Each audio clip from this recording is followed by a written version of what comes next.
Eu nem sei se eu vou postar esse vídeo, de verdade. Mas tem uma coisa que está me incomodando muito há algum tempo e eu senti hoje vontade de simplesmente ligar a câmera e conversar. Sem muita produção, sem tentar deixar tudo muito perfeito, só conversar mesmo, sabe? Eu tenho percebido uma coisa. Parece que nós estamos cada vez mais dispostos a ouvir aquilo que nos conforta e cada vez menos dispostos a ouvir aquilo que nos confronta. A gente ama ouvir, vai ficar tudo bem, Deus vai abrir a porta, você vai vencer, seu tempo vai chegar. Não desista dos seus sonhos. E olha, eu também amo ouvir essas coisas. Existem dias em que nós precisamos ser encorajados. Existem dias em que alguém precisa olhar para nós e dizer: continua, não para agora não. O problema é quando essa é a única mensagem que nós estamos dispostos a ouvir. Porque às vezes não vai ficar tudo bem simplesmente porque o tempo passou. Às vezes, para ficar tudo bem, você vai precisar mudar. E talvez seja justamente essa parte que a gente não queira ouvir. Às vezes, o problema não são todas as pessoas ao seu redor. Às vezes, o problema é você. Às vezes, não é perseguição, às vezes, é consequência. Às vezes, não é uma porta que o inimigo fechou. Talvez você simplesmente não estivesse preparado para entrar nela. Às vezes, você não precisa de alguém dizendo você merece coisa melhor. Talvez precise de alguém que ame você o suficiente para perguntar: será que você também não precisa ser melhor? Isso confronta, porque massagear o ego é muito mais agradável do que tratar o caráter. Eu tenho pensado muito nisso, porque nós vivemos em uma época em que podemos escolher praticamente tudo aquilo que nós ouvimos. Se eu sigo alguém e aquela pessoa começa a falar alguma coisa que me incomoda, eu paro de seguir. Se aparece um vídeo dizendo alguma coisa da qual eu discordo, eu passo. Se uma mensagem começa a mexer em uma área que eu não quero mexer, eu procuro outra. E sem perceber, nós começamos a construir uma bolha onde todo mundo diz exatamente aquilo que nós queremos ouvir. Isso também pode acontecer na nossa vida com Deus. Nós podemos começar a procurar versículos que confirmem aquilo que nós já queremos, mensagem que confirmem aquilo que nós já pensamos, pregadores que digam aquilo que nós queremos ouvir, ignorar tudo que nos chama ao arrependimento, à mudança, à renúncia. Só que tem um problema. O evangelho não existe para massagear o nosso ego. Jesus consola, Jesus acolhe, Jesus perdoa, Jesus restaura, mas Jesus também confronta. E eu acho que nós estamos tentando separar coisas que nunca deveriam ter sido separadas. Queremos o Jesus que diz: "Venha a mim", mas não queremos o Jesus que diz: "Negue-se a si mesmo". Queremos "Eu não te condeno", mas esquecemos que Jesus também diz: "Vá e não peques mais". A graça de Deus nos recebe como estamos, mas ela não nos chama para permanecermos como nós estamos. E talvez essa seja uma frase que incomode algumas pessoas. Mas pense só comigo. Se toda vez que eu entro em contato com a palavra de Deus, ela apenas confirma que eu estou certo, talvez eu não esteja deixando a palavra de Deus me examinar. Talvez eu esteja apenas procurando nela argumentos para continuar exatamente como eu sou. Porque eu leio a Bíblia e sou confrontada. Eu ouço mensagem e sou confrontada. Existem coisas que eu percebi em mim que eu penso, eu preciso mudar isso. E nem sempre é gostoso, nunca é gostoso, né? Às vezes dói, às vezes mexe no orgulho, às vezes você precisa admitir, eu estava errada. E talvez uma das coisas mais difíceis que alguém possa fazer seja olhar para uma situação em que passou meses culpando todo mundo e perguntar: qual é a minha responsabilidade nisso? Porque nós queremos cura, mas não queremos o tratamento. Queremos restauração, mas não queremos o processo. Relacionamentos a gente quer, mas a gente não quer mudar a maneira como a gente trata as pessoas, né? A gente quer uma vida financeira diferente, mas não queremos mudar as nossas escolhas. Queremos um casamento saudável, mas nós queremos que somente o outro mude. Queremos crescer espiritualmente, mas não queremos abrir mão de nada. Queremos colher coisas diferentes, fazendo exatamente as mesmas coisas. Aí alguém aparece e diz: vai ficar tudo bem.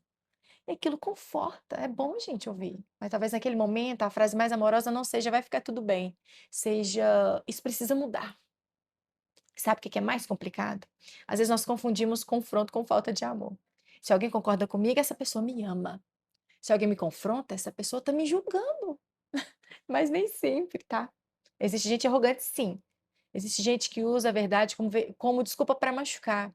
Existe confronto sem amor. Eu não estou defendendo isso, não, longe de mim. Mas também existe amor que confronta. Aliás, algumas das pessoas que mais amam você, talvez sejam justamente aquelas que conseguem olhar nos seus olhos e dizer: "Eu amo você, mas nisso você está muito errado". Isso é muito mais difícil que simplesmente concordar. E quando você olha para Jesus, ele fazia isso o tempo todo. Jesus conseguia acolher pessoas sem fingir que o pecado delas não existia. Ele conseguia amar profundamente alguém e ainda assim chamar essa pessoa à mudança. Porque amor não é deixar alguém confortável enquanto ela se destrói. E talvez seja isso que esteja me incomodando tanto. Eu vejo tanta gente procurando uma palavra específica, sabe? Estamos procurando aquela que nós queremos ouvir. Existe uma diferença nisso. Uma me transforma e a outra apenas me tranquiliza. E tá tudo certo, gente. Toda mensagem não precisa ser pesada, eu não tô dizendo isso. Todo vídeo cristão não precisa fazer você terminar chorando e se sentindo culpado. Não é isso. Nós precisamos de esperança, de consolo, lembrar-nos da graça. Nós precisamos ouvir que Deus continue conosco nos dias difíceis. Mas esperança sem transformação pode virar apenas anestesia. Porque eu posso passar anos ouvindo, o seu tempo vai chegar. Mas talvez Deus esteja dizendo: eu quero trabalhar em você antes que esse tempo chegue. Eu posso passar anos dizendo: Deus, muda o meu casamento. E talvez Deus esteja perguntando: eu posso começar mudando você? Deus, muda a minha família. E você está disposto a mudar? Deus abre uma porta. E se eu precisar preparar você primeiro? Talvez algumas das nossas orações estejam esperando uma mudança do lado de fora, enquanto Deus está tentando produzir uma mudança do lado de dentro. Eu acho que nós precisamos recuperar a capacidade de sermos confrontados, de ouvir uma mensagem e não pensar imediatamente: para que eu vou mandar isso? Sabe quando você escuta alguma coisa e já pensa: nossa, fulano precisava ouvir isso? Talvez não. Talvez quem precise ouvir sou eu. Talvez antes de compartilhar a mensagem, eu precise deixar a mensagem passar por mim, sabe? Eu preciso conseguir abrir a Bíblia e perguntar: Deus, onde eu preciso mudar? E não, Deus, me mostra onde eu estou certo, mas me mostra também onde eu estou errado. E essa oração é perigosa, porque Deus pode mostrar, e pode mostrar orgulho, egoísmo, falta de perdão, hábitos que nós justificamos há anos. Pode mostrar que naquela história em que eu me coloquei como vítima o tempo todo, eu também feri alguém. Pode mostrar que existem coisas que eu chamo de meu jeito, mas que na verdade são áreas do meu caráter que precisam ser tratadas. E talvez seja por isso que a gente fuja tanto do confronto, porque confronto exige uma resposta. E depois que eu percebo que eu preciso mudar, eu preciso decidir se eu vou mudar. E é muito mais confortável procurando alguém que diga: não, você está certo. O problema são eles. Mas eu não quero uma fé que apenas me faça sentir melhor comigo mesma. Eu quero uma fé que me faça parecer muito mais com Jesus. E essas duas coisas nem sempre são iguais. Às vezes, para eu me parecer mais com Jesus, algumas coisas em mim vão precisar morrer.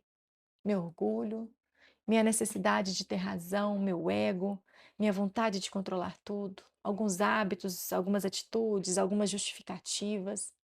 Isso não é confortável. Mas transformação raramente é, né? Talvez você esteja assistindo isso pensando assim: então eu tenho que viver me culpando? Não, gente, não é culpa, é responsabilidade. Existe uma diferença enorme. A culpa diz: você não presta. O evangelho mostra que existe graça, perdão e uma nova vida. Mas justamente porque existe a graça, eu posso olhar para aquilo que está errado sem precisar fingir que está certo, né? Eu posso dizer: eu errei, eu preciso mudar, eu preciso pedir perdão, eu preciso recomeçar. E ainda assim saber que eu sou amado por Deus. Talvez maturidade seja exatamente isso. Parar de precisar que todo mundo confirme aquilo que eu quero acreditar. E começar a ter coragem de ouvir aquilo que eu preciso ouvir. Então, eu realmente não sei se eu vou postar esse vídeo. Talvez eu assista depois e pense: não, deixa isso aí guardado para mim mesma. E se eu postar? Se você chegou aqui, eu quero deixar uma pergunta. Não pense em outra pessoa, no seu marido, na sua esposa, no seu filho, no seu pastor, no seu amigo, naquela pessoa que você acha que precisava assistir esse vídeo. Pense em você. Qual é a verdade sobre você que você sabe que precisa ouvir, mas tem evitado? Talvez seja aí que a mudança comece, porque nem toda palavra que vem de Deus vai massagear o nosso ego. Algumas vão nos abraçar, outras nos levantar, mas algumas vão nos confrontar. E talvez sejam justamente essas que vão nos transformar.